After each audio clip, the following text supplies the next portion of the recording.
Once again, today we are celebrating the beautiful solemnity of the most holy Trinity. Whenever we start to talk about the Trinity, it can get really confusing really quick. So let's remember, the Trinity is God.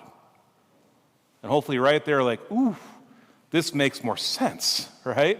The Trinity is God. Yes, three persons, one being the Father, the Son, and the Holy Spirit. Forms that communion of love. And that love, what does he want to do with it? He wants to share it with us. The amazing thing about God is that he doesn't have to share it. There's no benefit for him. It's truly just a gift that he longs to give so that we may share in him. Of course, we heard about this in our gospel today, that if we have been baptized, that now we are truly claimed as God's children.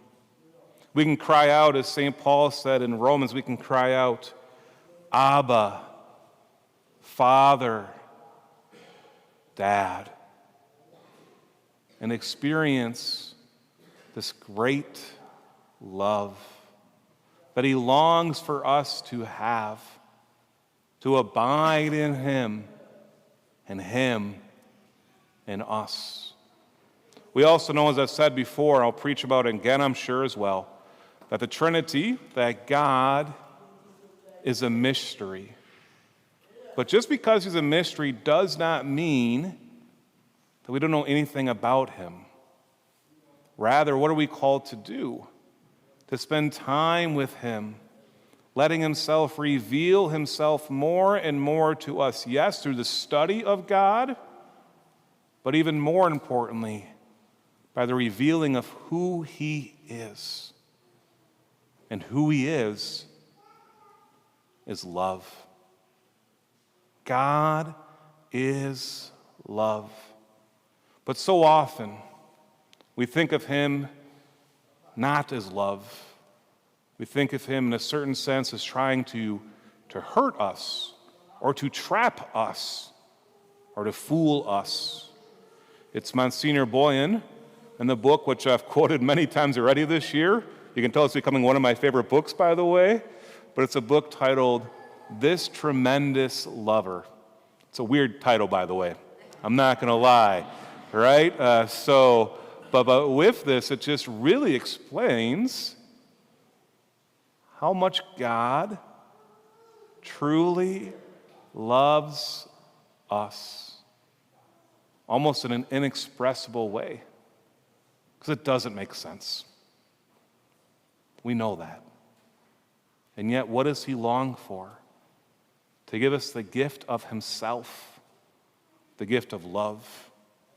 And Senior Boyan uses kind of an image. He says, we all know the cringing, fearful way in which a dog shrinks away from our caress if he had been previously ill-treated by others. We've seen this. We've probably seen videos, right? Or these heartwarming commercials, right? Where they show a dog who has come into the shelter. And yet whenever a human being approaches, what do? They shrink away. And it takes time, eventually even up to a year longer, for that dog finally to feel the embrace of the human being. And Senior Boyan goes on. One meets children whose arm goes up to ward off a blow as soon as anyone in authority approaches them. And that's sad to see. When children are afraid of adults, maybe because people in authority had not exercised that out of love, but out of fear. He goes on. The same sort of attitude is often found with regards to God. He is thought of as a hard master, over-exacting, meticulous, setting traps for his creatures, and almost only anxious to catch them in wrongdoing. Brothers and sisters, I bet you all of us have felt that way about God sometimes. That he is a hard master, that he sets traps for us, that he wants to catch us in wrongdoing. But that is not the God of the Trinity. It is not the God of love. Instead, all he longs for is for us to abide in him and to allow him to abide in us and to love us in the inmost depths of our heart. This is who God is. But if our concept of God is of the negative, Father Boyan says, no true love of God is possible with such a concept in one's mind. So what should our concept of God be then? I'll use another example, and it's actually one I shared about a month ago for our men's night kind of gathering. And it's from a very silly movie, I'll be honest with you. But I watched it as a kid, and it really stuck with me. It's from the movie Little Giants. Now, maybe you've seen the movie, maybe not. I don't know. Anyways, it's a story of kids who are rejected by the varsity football team. Maybe that's why it stuck with me a little bit, by the way. But these kids are rejected. They're kind of the outcasts. They're just not really good at football. And so the dad of the quarterback, the female quarterback, starts his own team, and they call it the Little Giants. Of course, they take on the Cowboys, the big, tough team, the pride of the town. One of the characters in Little Giants, his name is Johnny. And Johnny is very shy. But all Johnny longs for is to be with his dad. But his dad is a businessman, often every single day, going to the office or even flying away on trips. And Johnny just longs to spend time with his dad.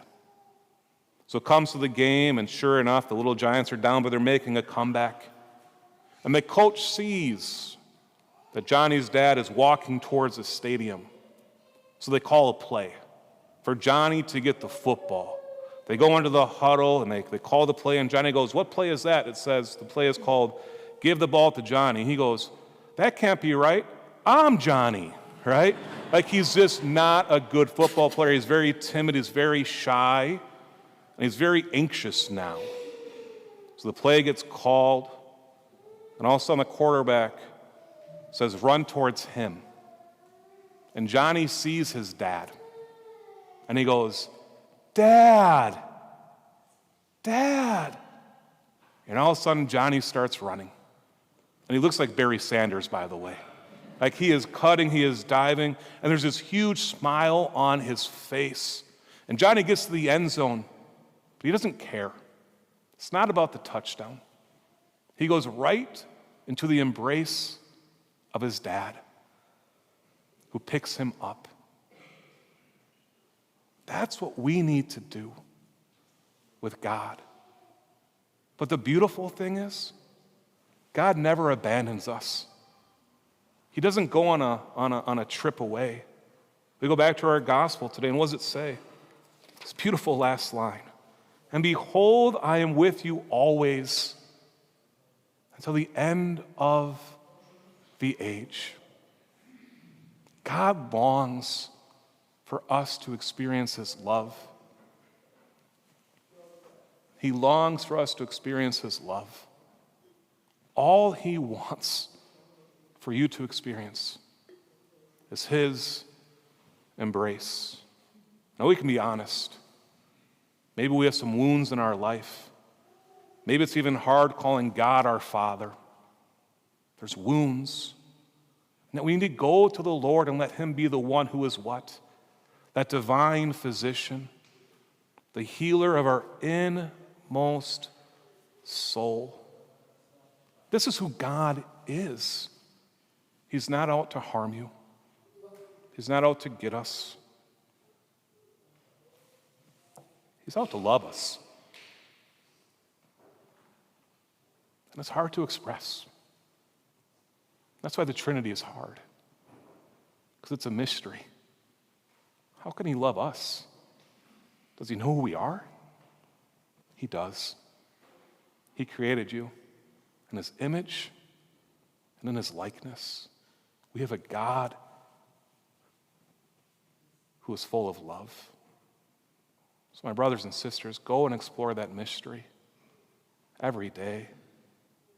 Not to be afraid, but opening up your heart to him, crying out, Abba, Father, Dad, and to know that he is there, longing to embrace you and for you to embrace him.